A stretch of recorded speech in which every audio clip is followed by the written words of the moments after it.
అఘనమైన మహోన్నతుడు సర్వోన్నతుడైన ఆ దేవాతి దేవుని ఆ గొప్ప నామానికి వందనాలు, స్తోత్రాలు. ఈ జీవవృక్షం అనే ఛానల్ని వీక్షిస్తున్న మీ అందరికీ నా హృదయపూర్వక వందనాలు.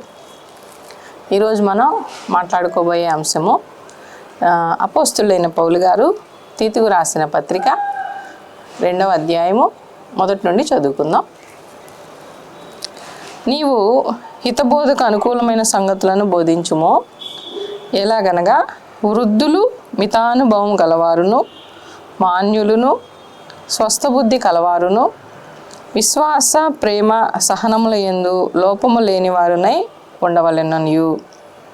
అలాగుననే వృద్ధ స్త్రీలు కొండెకత్తెలను మిగుల మద్యపానాసక్తులనై ఉండక ప్రవర్తన యందు భయభక్తులు కలవారై ఉండవలెననియు, దేవుని వాక్యము దూషింపబడకుండునట్లు అని మంచి ఉపదేశం చేయవారిని ఉండవలెననియు.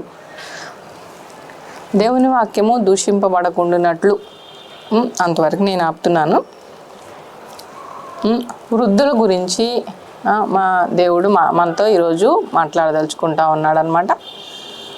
వృద్ధులు వాళ్ళ వృద్ధాప్య జీవితాన్ని దేవుడికి ఎలా సమర్పించుకుంటున్నారు, ఎలా సమర్పించుకోవాలి, ఆ వృద్ధాప్యాన్ని వృధా చేస్తున్నారా, లేదా ఆ సమయం మొత్తాన్ని ఆ వృద్ధ జీవితాన్ని చక్కగా దేవునికి వాడబడుతున్నారా?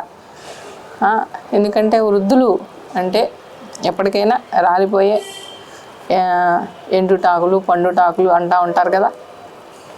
అందుకని అంటే చివరి స్థితికి వచ్చిన వాళ్ళు, అంటే దేవుని దగ్గరికి వెళ్ళే సమయం దగ్గరగా ఉన్నవాళ్ళు, దేవుని దగ్గరికి చేరుకోవాల్సిన వాళ్ళు. అందుకని ఆ చివరి దినాలలోనైనా వాళ్ళ సమయాన్ని, వాళ్ళ జీవితాన్ని వ్యర్థంగా ఉపయోగించకుండా, ఆ సమయాన్ని వృధా చేయకుండా దేవునిలో ఎలా గడపాలి, వాళ్ళకి ఎలాంటి వాక్యం వాళ్ళకి బోధించాలి అని అపోస్తులైన పౌలు గారు తీతుకు రాసిన పత్రికలో చెప్పారనమాట. ఎలాగైనా వృద్ధులు మితానుభవం కలవారును, వృద్ధులు ఎలా ఉండాలి, మితానుభవం కలిగి ఉండాలి అని చెప్తున్నారు. అన్నిట్లో మితంగా ఉండాలి. ఈరోజు వృద్ధులు కొంతమంది ఏం చేస్తూ ఉంటారంటే, కొంతమంది హైందవ వృద్ధులైతేనేమో కృష్ణారామ అనుకుంటా అట్లా ఉంటుంటారు. మరి మన క్రైస్తవులు కొంతమంది ఎక్కువ సమయం దేవుళ్ళో గడిపే వాళ్ళు ఉంటారు. కొంతమంది సమయాన్ని కాలక్షేపానికి అటు తిరుగుతా లేదంటే మనవరాళ్ళ నీళ్ళల్లో తెచ్చిపెట్టుకొని మళ్ళీ వాళ్ళని తన కన్నబిడ్డల్ని వాళ్ళు పెంచి పోషించడం కాకుండా మనవరాళ్ళని కూడా తీసుకొని వచ్చి పెంచి పోషించడం, ఇక మళ్ళీ వాళ్ళ కోసం సమయం టెన్షన్ పట్టడం, వాళ్ళ జీవితం ఎట్లాగో నేను భయపడటం. నీ బిడ్డల్ని నువ్వు పెంచావు, చక్కగా వాళ్ళకి పెళ్ళిళ్ళు చేసావు, వాళ్ళకు ఒక మంచి జీవితాన్ని అందించావు. ఇక ఇప్పుడు నువ్వు రిటైర్ అయ్యావు, నీ ఉద్యోగంలో నువ్వు రిటైర్ అయ్యావు, ప్రశాంతంగా ఉండి నీ జీవితాన్ని దేవుళ్ళో గడుపుకోకుండా ఇంకా ఎక్కువగా బాధ్యతల్ని మీదేసుకుంటూ ఉంటారనమాట. వీళ్ళకి అవసరం లేని బాధ్యతల్ని మీదేసుకుంటూ ఉంటారు. ఆ బాధ్యతలతో వీళ్ళ ఆరోగ్యాన్ని పాడు చేసుకుంటూ ఉంటారు. చూడండి, బాధ్యతలు మీదేసుకొని వాళ్ళ ఆరోగ్య జీవిని పాడు చేసుకుంటూ ఉంటారు. సగం జీవితం బిడ్డలతో పోతే మిగతా ఉన్న ఆ కొంచెం జీవితాన్ని కూడా అవసరం లేని బాధ్యతల కోసం మీదేసుకొని, అవసరం లేని వాటిని మీదేసుకొని దిగులు పడి, బాధపడి, మంచం బట్టి చూడండి ఇంకా కొన్ని సంవత్సరాలు చక్కటి జీవితాన్ని గడపాల్సిన వాళ్ళు మధ్యలోనే మంచి ముదిమి రాకముందే రాలిపోతూ ఉన్నారు అనేక మంది ఈ రోజుల్లో. అందుకని దేవుడు మనకేం చెప్తున్నాడు, నీ జీవితాన్ని ప్రశాంతంగా నాకు సమర్పించు అని చెప్పి దేవుడు కోరుకుంటా ఉన్నాడు. మితానుభవం కలిగి ఉండాలి.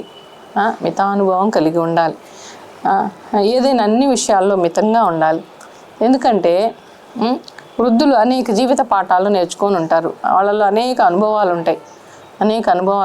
ఆ అనుభవాల ద్వారా నీ తర్వాతి తరానికి నీ అనుభవాలు ఒక పాఠాలుగా నువ్వు నేర్పించే విధంగా ఉండాలి.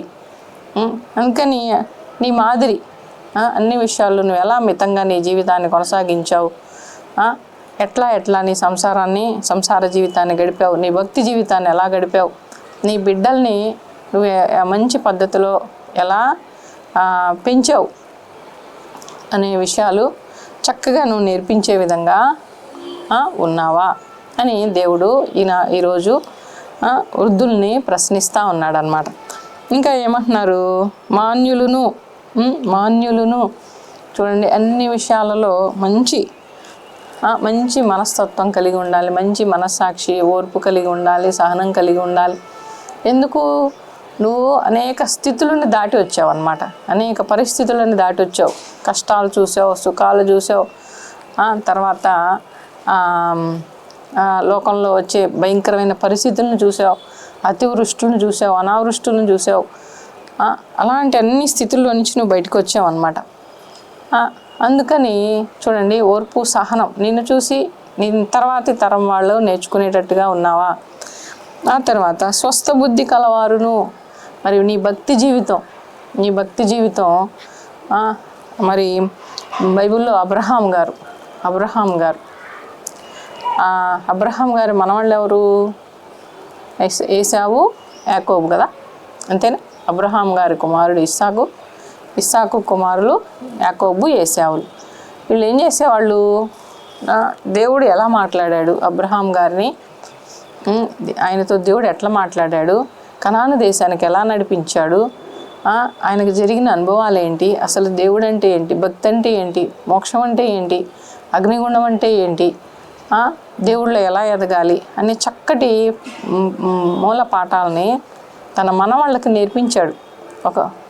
ఆయన వేసిన ఆ బీజం కథలుగా రోజు వెళ్ళి కూర్చొని కథలు మన చిన్నతనంలో కథలు చెప్పేవాళ్ళు. నాయనమ్మలు, తాతయ్యలు, అమ్మమ్మలు వీళ్ళు ఏం చేసేవాళ్ళు? నాయనమ్మ నాకు కథ చెప్పు అంటే నాయనమ్మ పక్కలో పడుకొని కథ చెప్తా ఉంటే నిద్రపోయేవాళ్ళం అన్నమాట. తర్వాత అమ్మ నాన్న వచ్చి తీసుకెళ్ళేవాళ్ళు. అట్లా దేవుని గురించిన బోధ బైబిల్ దేవుడిలో బలంగా ఎలా ఎదగాలి, విశ్వాసంలో ఎలా బలపడాలి, దేవుడంటే ఏంటి అని చెప్పేవారంగా మనం ఉండాలి. దేవుడు ధైర్యంగా చెప్పేవాళ్ళంగా ఉండాలి. ఆ తర్వాత ఇంకా ఏమంటున్నారంటే, విశ్వాస, ప్రేమ, సహనముల యందు లోపము లేనివారై ఉండవలెననియు. విశ్వాస, ప్రేమ, సహనములు, విశ్వాసంలో లోపం లేకుండా ఉండాలంట. వృద్ధులు విశ్వాసంలో లోపం లేకుండా ఉండాలి, ప్రేమలో లోపం లేనివారై ఉండాలి, సహించే విషయంలో లోపం లేనివారై ఉండాలి అని చెప్పి వృద్ధాప్యంలో ఉన్న వారికి దేవుడు బోధిస్తూ ఉన్నాడు. అట్లాగే అలాగునని వృద్ధ స్త్రీలు కొండె కత్తెలను చూడండి. వృద్ధ స్త్రీలు ఏం చేస్తారు? ఖాళీగా ఉంటారు. పురుషులైతేనేమో ఒక పద్ధతి, అందరు కలిసి ఒక చెట్టు కిందనో ఒక పల్లెటూళ్ళలో చూస్తూ ఉంటాం అన్నమాట. ముసలోళ్ళందరూ కలిసి ఒక రచ్చబండ దగ్గర కూర్చుంటారు. ఒక ప్రదేశం ఏర్పాటు చేసుకొని అక్కడ కూర్చుంటారు ముసలోళ్ళందరూ, పురుషులు అందరు కలిసి అక్కడ కూర్చొని ముచ్చట్లు ఆడుకుంటూ ఉంటారు అన్నమాట. పల్లెటూళ్ళలో చూస్తూ ఉంటాం. ఈ స్త్రీలు ఏం చేస్తారు? ఆ ఇంటికి పోయి ముచ్చట్లు ఆడుకుని వస్తూ ఉంటారు అన్నమాట. ఏం ముచ్చట్లు ఆడుకుంటారు? వీళ్ళ కోడల గురించి, వీళ్ళ కొడుకు గురించి, పెద్ద కోడలట్ట, చిన్న కోడలెట్ట, మా కొడుకట్ట, మా మనవరాలెట్ట, ఇంకా ముచ్చట్లు ఆడుకుంటూ ఉంటారు. కాలక్షేపం చేస్తూ ఉంటారు. కొండె కత్తెలను చాడీలు చెప్పేవాళ్ళుగా ఉండకూడదు అని చెప్తున్నాడు దేవుడు. ఏం చెప్తారు? కోడల మీదనేగా, అత్తలు కోడల మీదనేగా చెప్పేది. కోడళ్ళ మీద, వాళ్ళ తోడి కోడళ్ళ మీద, వాళ్ళ అత్తగారి మీద, వీళ్ళ కోడళ్ళ మీద చెప్పడం.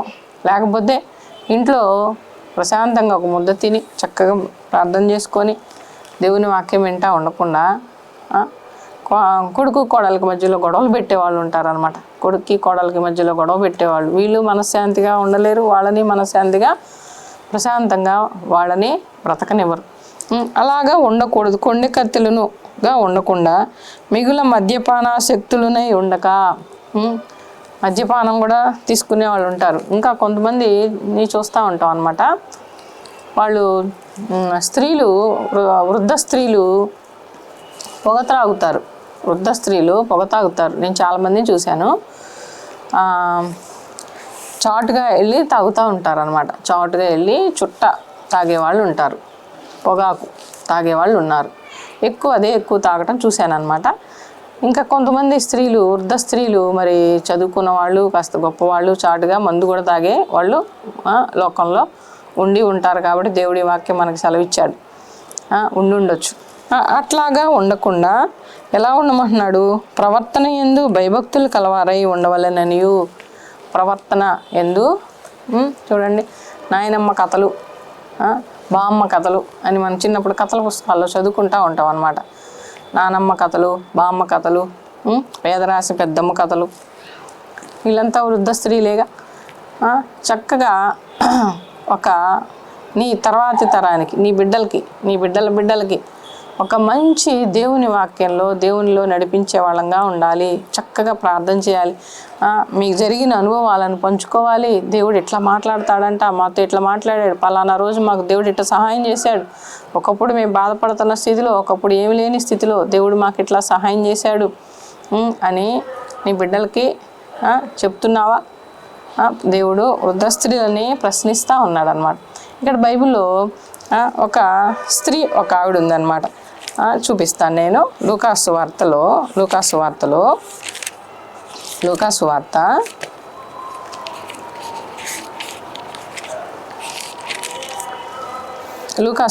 2వ అధ్యాయము 36వ వచనం చదువుతాను. లూకాసు వార్త 2వ అధ్యాయము 36వ వచనంలో, మరియు ఆషేరు గోత్రీకురాలును పనూయేలు కుమార్తెయునైన అన్న అను ఒక ప్రవక్త్రి ఉండెను. ఆమె కన్యాత్వం మొదలు 7 ఏండ్లు పెనిమిటితో సంసారం చేసి బహుకాలము గడిచినదై 84 సంవత్సరములు విధవరాలయ్యుండి దేవాలయము విడువక ఉపవాస ప్రార్థనలతో రేయింబగళ్ళు సేవ చేయుచుండెను. ఆమె కూడా ఆ గడియలోనే లోపలికి వచ్చి దేవుని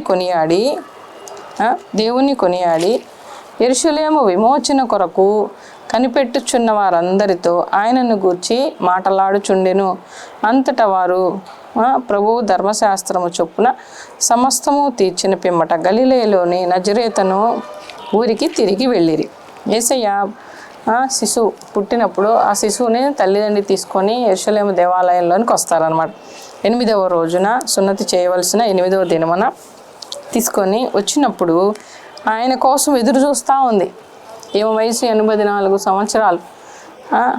ఎంతో కాలం నుంచి విధవరాలైన దగ్గర నుంచి వచ్చి దేవాలయమును విడువక దేవాలయంలోనే ఉంటా ఉందన్నమాట. విడువక ఉపవాస ప్రార్థనలతో రేయింబగళ్ళు దేవునికి సేవ చేయుచుండెను. అందుకని దేవుడికి తను చేసిన ఆ సేవని, ఆ పరిచర్యని దేవుడు చూసి దేవుడు రక్షణ ఇచ్చాడనమాట. దేవుడే స్వయంగా తన దగ్గరకు వచ్చాడు.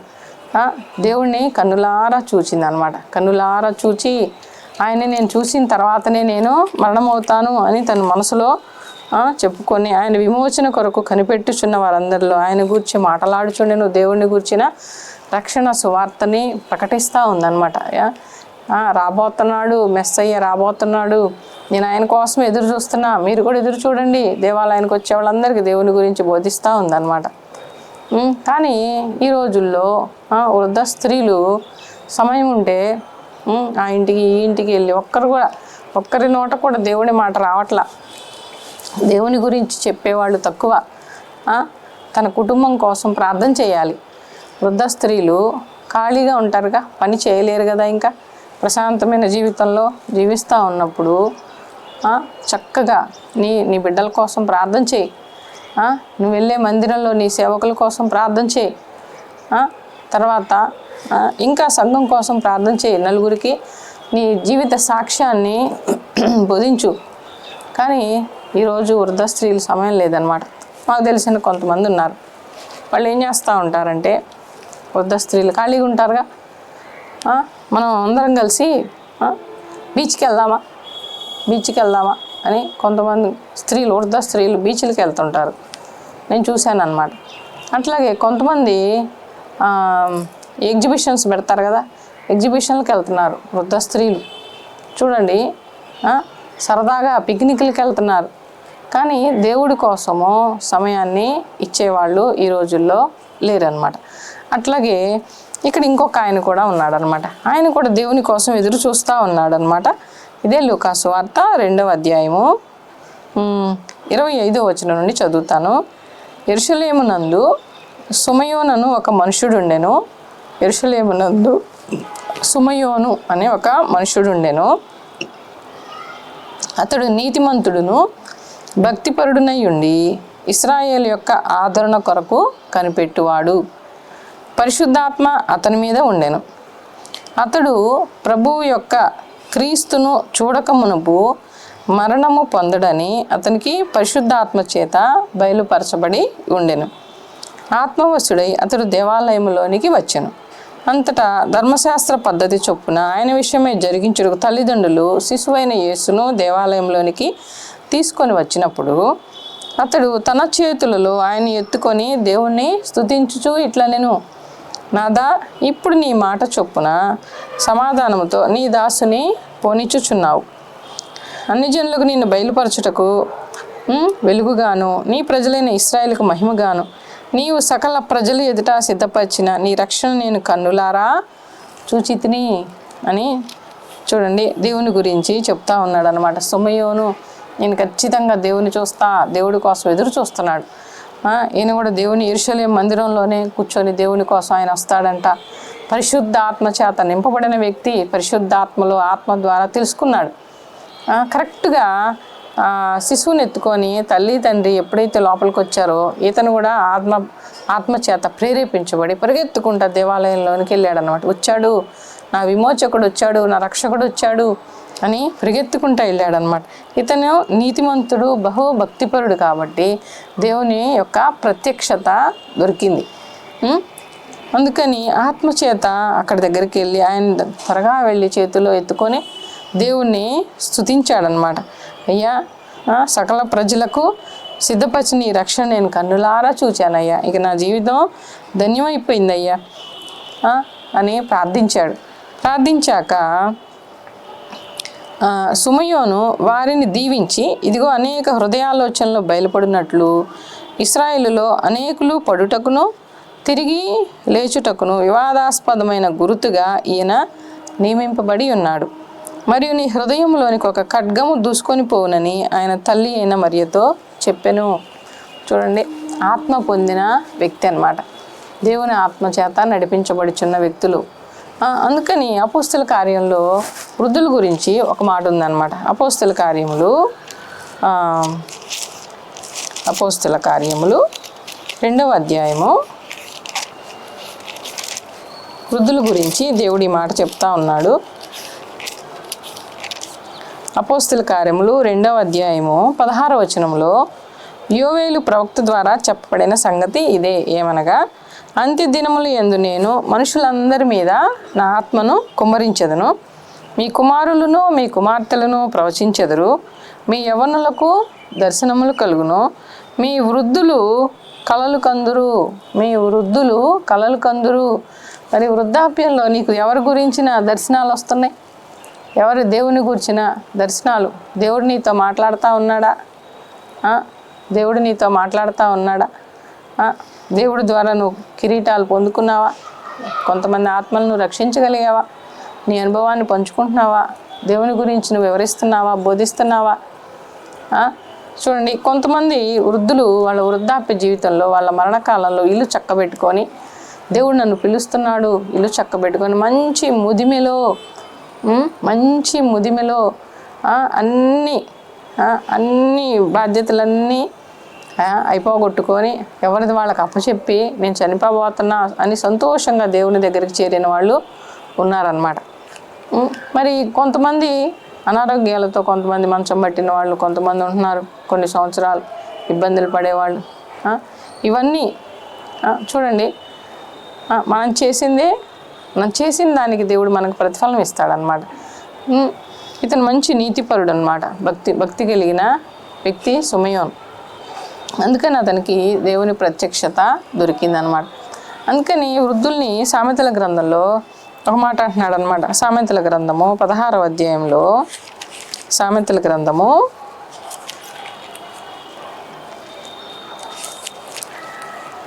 16వ అధ్యాయం 31వ వచనంలో, నెరసిన వెంట్రుకలు సొగసైన కిరీటము, అవి నీతి ప్రవర్తన గలవానికి కలిగి ఉండును.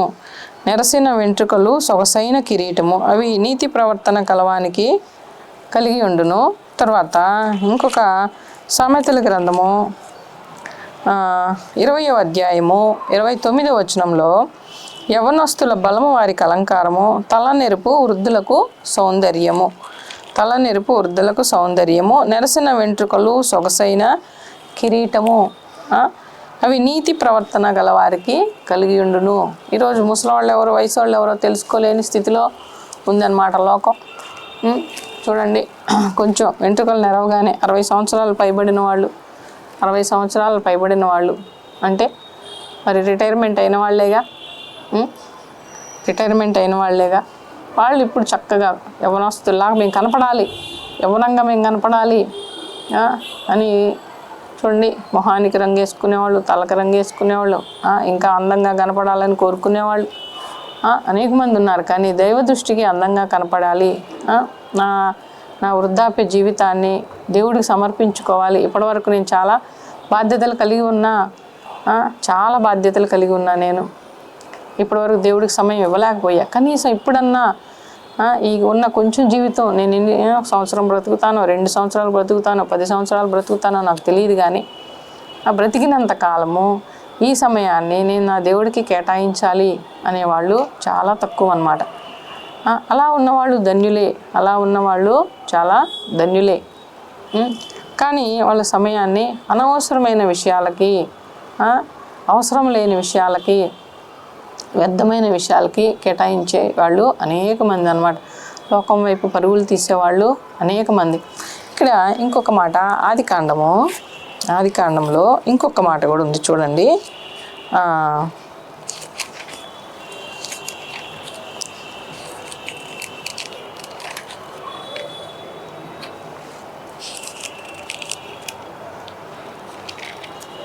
ఆదికాండము 19వ అధ్యాయము ఒక చిన్న మాట చదువుతాను చూడండి. ఆదికాండము 19వ అధ్యాయము 4వ వచనం చదువుతున్నాను. వారు పండుకొనక ముందు ఆ పట్టణస్థులు అనగా సొదొమ మనుష్యులు, బాలురును వృద్ధులను ప్రజలందరూ నలుదిక్కుల నుండి కూడి వచ్చి ఆ ఇల్లు చుట్టివేసి లోతుని పిలిచి, ఈ రాత్రి నీ యొద్దకు వచ్చిన మనుషులు ఎక్కడ? మేము వారిని కూడినట్లు మా యొద్దకు వారిని వెలుపలికి తీసుకొని రమ్మని అతనితో చెప్పగా. చూడండి, ఆ సాయంకాలమున 2 దేవదూతలు సొదొమ అనే ఊరికి వెళ్ళినప్పుడు ఆ లోతు ఇంటికి 2 దేవదూతలు వచ్చారు. ఆ సొదొమ గుమ్మరాల గురించి మనకు తెలుసు అన్నమాట. శపితమైన ప్రదేశము, పక్క వ్యభిచారం. అక్కడ చూడండి, భయంకరమైన వ్యభిచారం జరుగుతున్న ఆ ప్రదేశంలో లోతు ఇంటికి 2 దేవదూతలు వచ్చినప్పుడు ఆ సంగతి ఆ ఊరి వారికి తెలిసినప్పుడు, ఎవరెవరు వచ్చారు, వాళ్ళతో మేము శయనించాలి, వాళ్ళని బయటికి పంపించండి అనే వారిలో ఎవరెవరు ఉన్నారు? బాలురు వృద్ధులు అంట. వృద్ధులు కూడా పాపానికి పరిగెత్తుతున్నారు అన్నమాట ఈ రోజులు. అందుకని వీళ్ళని ఏమంటారు? సొదొమ వృద్ధులు. పాపంలో ఉన్న వాళ్ళని ఏమంటారు? వ్యభిచారంలో ఉన్న వాళ్ళని ఏమంటారు? సొదొమ వృద్ధులు అంటారు అన్నమాట. సొదొమ వృద్ధులుగా మనం ఉండకూడదు. సొదొమ లాంటి పాపం వృద్ధుల్లో ఉండకూడదు. ఈరోజు వృద్ధులు కూడా పాపం చేస్తున్నారు. అనేక సంఘటనలు మనం వార్తాపత్రికల్లో చూస్తూ ఉన్నాం, ఈ మీడియాలో చూస్తూ ఉన్నాం. ఒక తాత చిన్న పిల్లల్ని పాడు చేసిన సన్నివేశాలు ఎన్నో చూడండి. వాళ్ళ వృద్ధాప్య జీవితాన్ని ఇంకా కామ కోరికలకి, వ్యభిచారానికి అప్పచెప్పుకునే వాళ్ళు ఉన్నారు. అలాంటి వాళ్ళని సొదొమ వృద్ధులు అని ఈరోజు దేవుడు పిలుస్తూ ఉన్నాడు అన్నమాట. అందుకని సుధమ వృద్ధులుగా ఉన్నావా? లేదంటే సుమయోనులాగా నీతిమంతుడివి, దేవుని యందు భయం భక్తి కలిగిన వాళ్ళుగా ఉన్నారా? పుణ్యకర్తలుగా ఉన్నారా? మీ కుటుంబాన్ని మీరే పాడు చేసుకునే వాళ్ళుగా ఉన్నారా? లేదంటే చక్కగా అన్న అనే ఒక మంచి ప్రవక్తలాగా దేవుని దగ్గర తన జీవితాన్ని దారపోసిన వ్యక్తిగా నువ్వు ఉన్నావా? వృద్ధ స్త్రీలు చక్కగా నీ కుటుంబం కోసం ప్రార్థన చేయి. కుటుంబం కోసం నీ ప్రార్థన చేయి. కొంతమంది ఆత్మల రక్షణ కోసం నువ్వు ప్రార్థన చేయి. నీ కుటుంబంలో అనేక మంది విడవబడే పరిస్థితిలో ఉన్నారు, రక్షణ లేని వాళ్ళు ఉన్నారు, దేవుడి వైపు కూడా చూడని వాళ్ళు నీ కుటుంబంలో ఉన్నారా? వాళ్ళ కోసం నువ్వు ప్రార్థన చేయి.